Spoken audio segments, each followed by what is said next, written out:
Buenas tardes. Muchas gracias a la Fundación Tapias por la oportunidad de estar aquí con todos y todas vosotros. Y bueno, vamos allá. Igual que antes, Manuel Borja Villel, cuando presentaba la ponencia, comentaba, ¿no?, el hecho de que una se había dejado el texto, que en principio pensaba no leer. Yo no tengo texto directamente, trabajo sobre esquemas y esto siempre puede pasar cualquier cosa también, pero me gusta trabajar así, o sea que tampoco voy a leer. Y él comentaba también que era sustituto. Yo debo decir que en principio cuando José Antonio y a mí nos dijeron para compartir esta mesa, pensábamos en Leda Martins.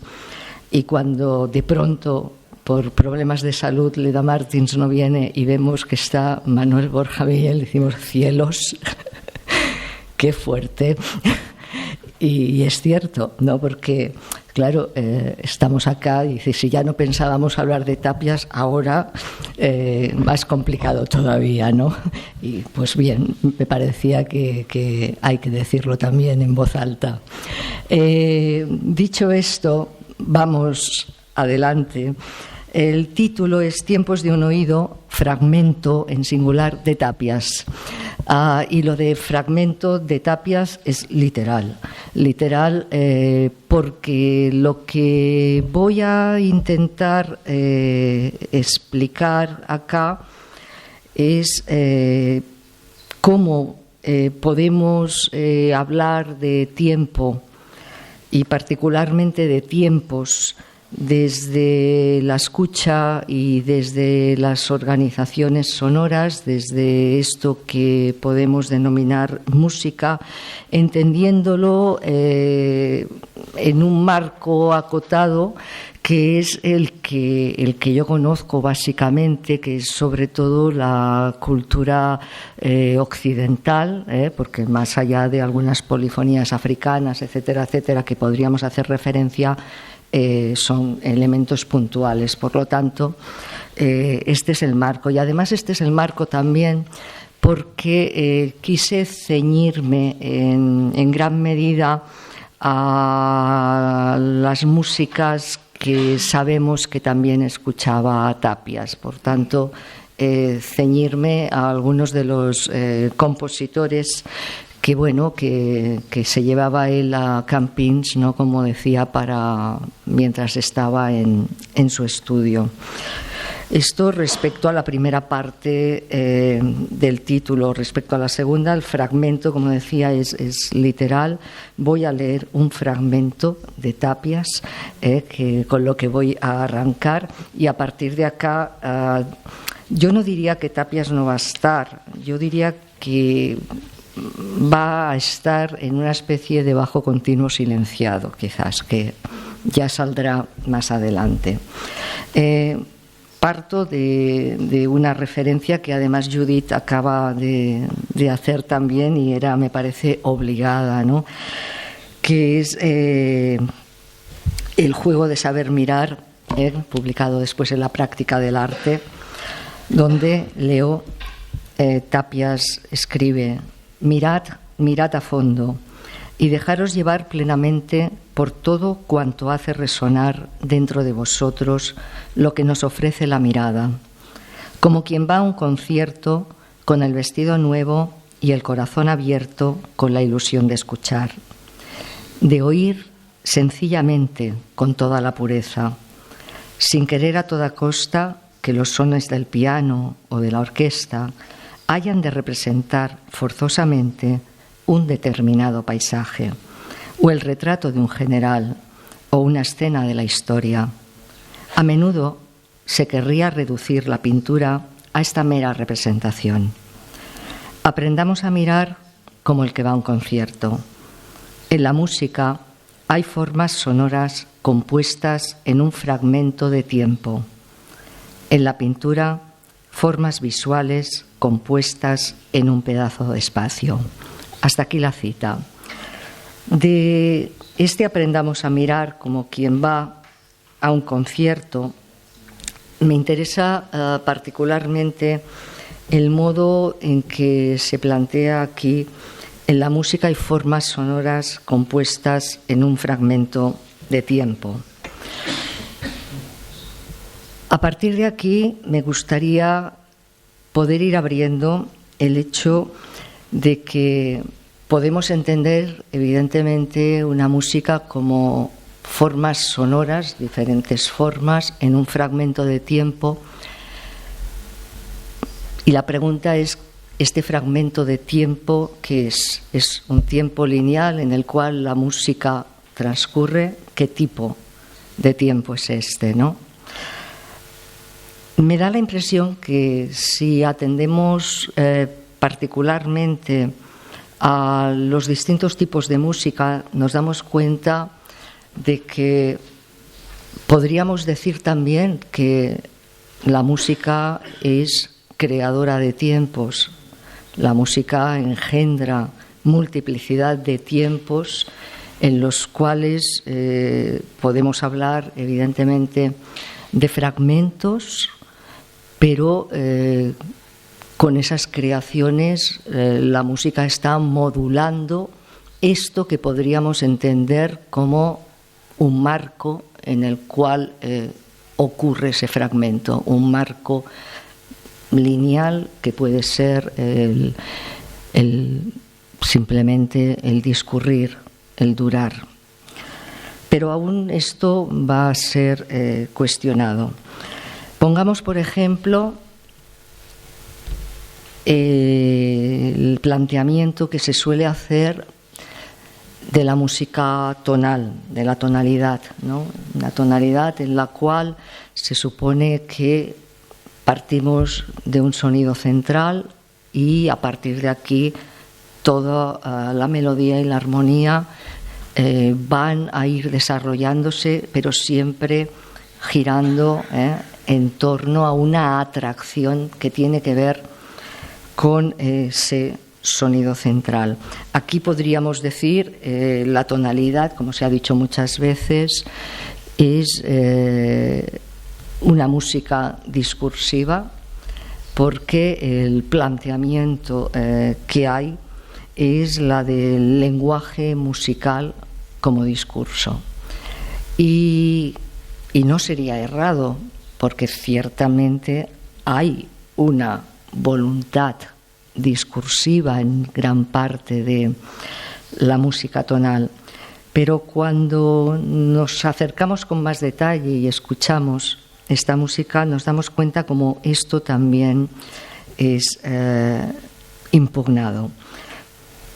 Para ello, y para dar un poco la pista de cómo esto puede acontecer, quería poneros un ejemplo no sonoro, ahora discursivo justamente, que es la manera en que Arnold Schoenberg, el compositor serial, orquesta el primer cuarteto de Brahms en sol menor, opus 25. Dos compositores que escucha también Tapias. ¿Qué es lo que lleva a Schoenberg a orquestar en el año 1933, el cuarteto de Brahms, y además a dar una conferencia sobre Brahms? Teóricamente, Schoenberg, que está en la música serial, y da una conferencia llamada Brahms el progresista, cuando Brahms era considerado pues más bien un músico en ese momento anticuado. Cuando se presenta este cuarteto el año 37 con la Filarmónica de Los Ángeles y bajo la batuta del director Otto Klemperer, le preguntan a Schoenberg y él dice: pues hice estos arreglos primero porque me gusta la pieza, segundo porque rara vez se toca, tercero siempre se toca muy mal, porque cuanto mejor es el pianista, más fuerte toca y no se oye nada de las cuerdas. Y yo quería oírlo todo una vez y lo conseguí. En la tercera respuesta tenemos esta voluntad del músico serial que quiere oír todo, que quiere oír todo el discurso de una vez, llegar a esta totalidad de la obra que no podía llegar cuando el pianista maravilloso toca tan fuerte que no deja escuchar las cuerdas, ¿no? Entonces, todavía esta voluntad de unidad, de alcanzar una totalidad. Después del concierto, Klemperer dice, el director, ni siquiera se puede oír el cuarteto original, así que el arreglo es muy hermoso. ¿Qué es lo que tenemos? Lo que tenemos es que, aún dentro de la música tonal, hablar de discurso va a depender. Si yo parto previamente de esta idea discursiva de buscar una unidad, voy a generar una escucha donde, como consecuencia, voy a alcanzar esta unidad. Si yo escucho una interpretación determinada de cualquier pianista, como los que no le gustaban a Schoenberg, esta unidad se puede escapar. Se puede escapar. Por lo tanto, hablar de tiempo lineal dentro de la música tonal siempre va a estar en relación al tipo de escucha y al tipo de interpretación. Vamos a hablar de tiempos. Y a partir de aquí vamos a complicar un poco más esta cuestión, abriéndonos ya más allá de Schoenberg a las músicas que vendrán. Planteemos, por ejemplo, unos tiempos de la música como si fueran una serie de hilos sonoros que se enredan de vez en cuando de formas distintas o que van a desaparecer. Estos hilos a veces nos dan músicas que son, como en Debussy, por ejemplo, músicas que son llamadas del instante. Músicas que parecen orbitar en un tiempo vertical. Un sonido que va temblando y que apenas se mueve, ¿no? De ahí el calificativo, ¿no?, de Debussy de músico impresionista, algo que él no soportaba, pero que tiene que ver con cómo el oído percibe que los tiempos en la música de Debussy ya son otros. No son tiempos que tienen prisa por avanzar, aunque estos también sean discutidos. Esta podría ser una aproximación. Otra aproximación a través de las músicas las tendríamos, por ejemplo, en las músicas de los años 40 y 50 del siglo XX, cuando se plantean elementos como, por ejemplo, las obras abiertas, ¿no? La música como obra abierta. Una música en la cual pensemos que la música necesita de un tiempo para transcurrir, un punto del que ha salido, que en el momento en que va avanzando ya es pasado, y un futuro al que quizás nunca va a llegar. ¿Por qué? Porque a la hora de llegar al final de la pieza, los diferentes intérpretes pueden elegir diferentes versiones. Por lo tanto, un futuro que queda en una cierta virtualidad como fantasma allá, que puede hacerse presente o no hacerse presente, ¿no? Una suerte de hilos sonoros que se van deshilachando y que en algunos momentos no llegan a cerrar. También puede haber en la música año 52, 4 minutos 33 segundos, tiempos vacíos. Tiempos que son solamente estructura, pero que no han sido llenados previamente de sonidos intencionados. O 10 años después, 1962, 000, donde ya no hay ni siquiera estructura, no hay voluntad de crear tiempos musicales. Tenemos, pues, que los tiempos en música son complejos, son tiempos densos, tiempos que pueden aparecer de diferentes formas y tiempos que antes se hablaba de la espiral, tiempos que también pueden jugar con la espiral y de hecho la música del siglo XX es una música que juega muchísimo con la espiral. Vamos a escuchar un pequeño fragmento del Canto de los Adolescentes de Stockhausen, 1955-56, que está considerada la primera pieza de música electrónica en la que además tenemos la mezcla de voz y elementos electrónicos y la que hay también una idea de espacialización sonora, es decir, de música que va a transcurrir y se va a difundir, haciendo sentir que la música no solamente es tiempo y transcurre en el tiempo, sino que también es vibración en un espacio, ¿no? Todo sonido es vibración en un espacio. Dejo escuchar un pequeño al inicio.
Lo dejo acá.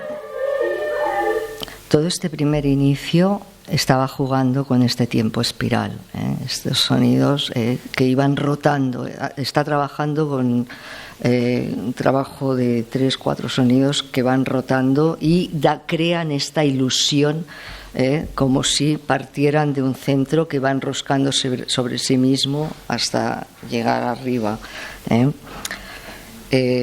Podéis escucharla después con más detalle, cada uno en casa, pero quería jugar con esta idea. Tenemos pues que para el oído hay también distintos tipos de tiempo, pero hemos añadido ya con este ejemplo la cuestión del espacio y si me permitís vamos a añadir algo más. Cuando hablamos de tiempos tenemos que hablar de espacio, tiempo, materia. En este caso, una materia sonora que va a ser trabajada a la vez, conjuntamente. No hay una caja, un fragmento de tiempo-caja, sino que hay una mezcla de espacio, tiempo y sonido.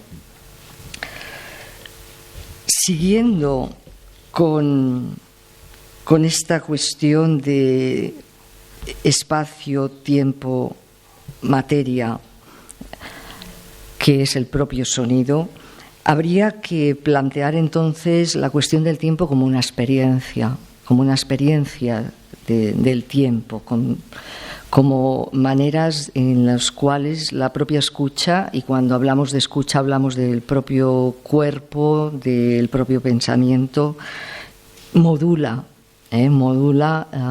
o entra en resonancia, como queráis, con ese espacio-tiempo-materia, aunque sea durante un fragmento de tiempo, aunque sea durante un instante, durante unos momentos. Y con ello quisiera introducir un elemento que nos aporta un poco más de complejidad, pero que intentaré ir salvando, que es el modo en que el fragmento en la metafísica neoplatónica es asignado a la materia como negación. Cuando se habla de fragmento, desde Plotino se dice que el fragmento es esta materia que es indeterminada, para acabar diciendo, y ahora sí que cito textualmente a Plotino, la materia es el mal. La materia es el mal. Y entonces desde acá preguntamos, ¿qué hace el artista, y sobre todo el artista que atraviesa una gran parte del siglo XX, sino asumir la existencia fragmentaria de la materia que puede ser lo propio cotidiano, ¿no?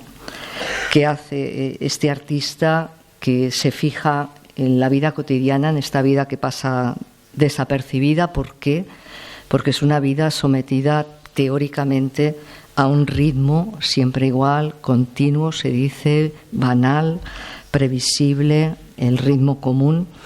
Y desde acá el artista, los artistas, las artistas captan, ¿no? Desde Baudelaire en adelante, todos lo tenemos en mente, captan este fragmento de esta vida cotidiana para arrancar, no se sabe qué, en el arte, yo prefiero decir aquí, para trabajar esta experiencia del espacio-tiempo-materia, que es lo que lleva a, por ejemplo, a unir elementos, como diría la famosa frase de Lautréamont, elementos como el paraguas y la máquina de coser, que luego los surrealistas fueron implementando y que aquí también tenemos algunos ejemplos. Pienso, por supuesto, en Puerta y Violín, pero podemos asignar otros elementos. Entonces, desde acá preguntamos de nuevo qué es lo que permite sentir la experiencia del tiempo en la música, qué es lo que nos trae esta experiencia del tiempo que hemos dicho que es tiempo, espacio y materia. De manera rápida, yo me atrevería a decir que lo que nos permite sentir es la materia en vibración. Esta materia en vibración que, insisto, es al mismo tiempo espacio y tiempo también. Un tiempo vibrante también, un espacio vibrante también. Y esto entraría ya en resonancia, por un lado, yéndonos, si nos quedamos en el siglo XX, con algunos de los planteamientos que tenía, por ejemplo, Bachelard en contra de Henri Bergson, ¿no? De Bergson, que hablaba de este tiempo como duración, y Bachelard, que respondía que en esta duración siempre hay intermitencias, siempre hay cortes, siempre hay saltos, que esto de la duración es ideal, ¿no? Y que para Bachelard, entonces, el acento estaba en la no distinción entre la materia y los movimientos de esta materia, ¿no? Entre lo que eran los ritmos de los movimientos y la materia misma, ¿no? Y en momento presente nos llevaría a textos como, por ejemplo, los de Jane Bennett y Materia Vibrante, ¿no? El famoso texto de Materia Vibrante, y nos llevaría a todos los nuevos materialismos actuales, que cuando los revisamos nos damos cuenta de que, cielos, desde Lucrecio teníamos esta materia considerada no como algo muerto, sino como algo vivo, reactivado después con Spinoza, Deleuze, etcétera, etcétera. pero que en el momento actual tiene otra lectura, por supuesto que sí, una lectura más política, ¿no? Pero de lo que estamos hablando es de que aquello que se nos transmite es esto, esta materia vibrante que en la música aparece ya de un modo clarísimo a finales ya del romanticismo, con estos trabajos con la pura sonoridad. Y yo quisiera poneros dos pequeños ejemplos. El primero es el preludio del Oro del Rin, que era una de las músicas que Tàpies, como buen catalán, sí, porque ay, no me deja, escuchaba, ¿no? Él habla de cómo escuchaba Wagner con Joan Brossa. Yo, perdón, ¿sí? Te lo pongo. Sí, no me pones este. Es que no me lo deja cargar. Ay, tú sí, tan fácil. No sé. A ver si nos sale un anuncio. No. Vale. A ver. Aquí tenemos un solo sonido, mi bemol, aguantado 146 compases.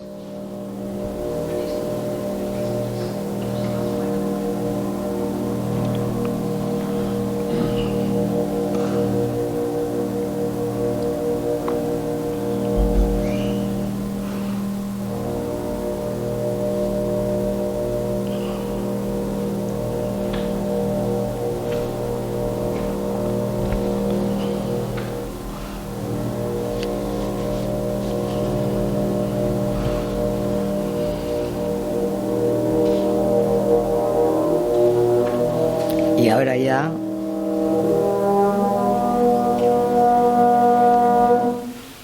los 146 primeros, que en papel es mucho, pero para el oído no es tanto, mi bemol, aquí aguantado.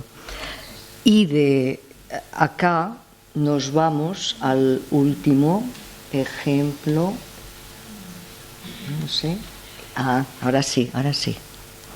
Que es Chelsea, Giacinto Chelsea, que, como sabéis, es uno de los compositores que trabaja muchísimo sobre un solo sonido, porque en un solo sonido tenemos vibrando el cosmos.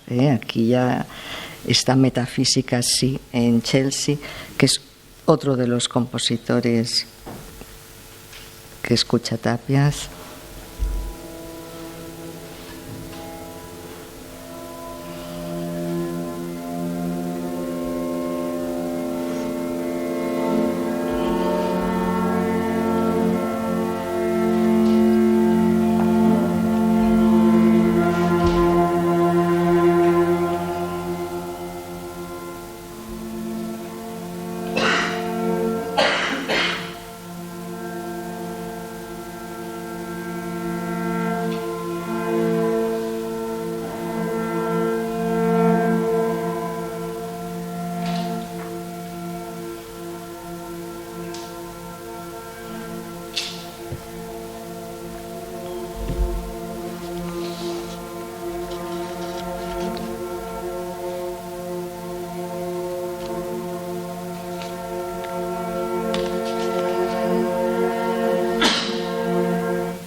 Creo esta.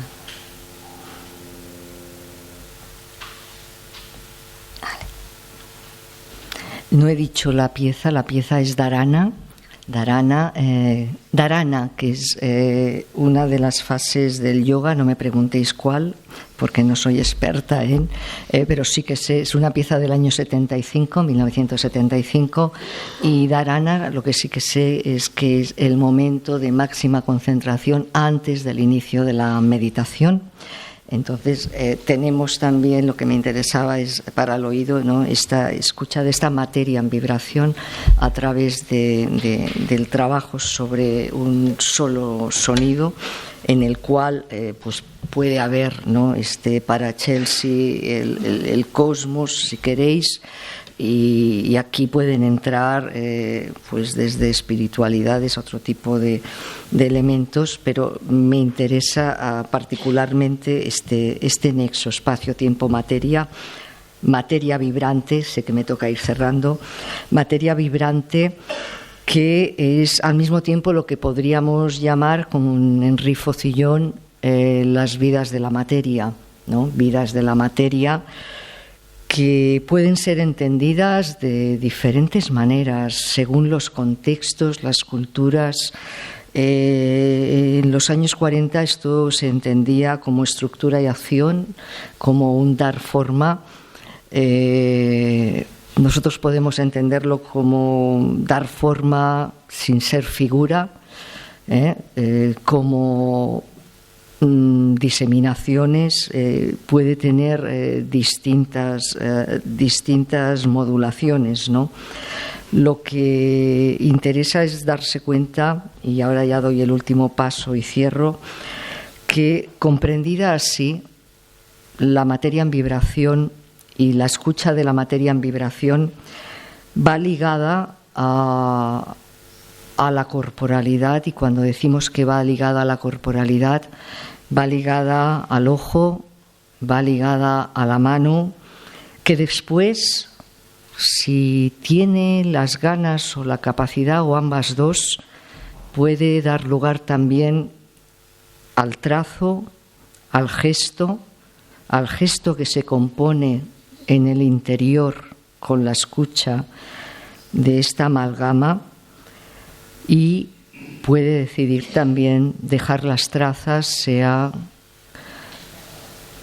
con una pincelada, sea con un discurso, con una palabra, con una coreografía, ¿por qué no? Y dar con ello, como final, lugar a lo que tal vez, y volviendo al texto de Tapias con el que he empezado, para algunos podrían ser formas visuales compuestas en un pedazo de espacio. Muchas gracias.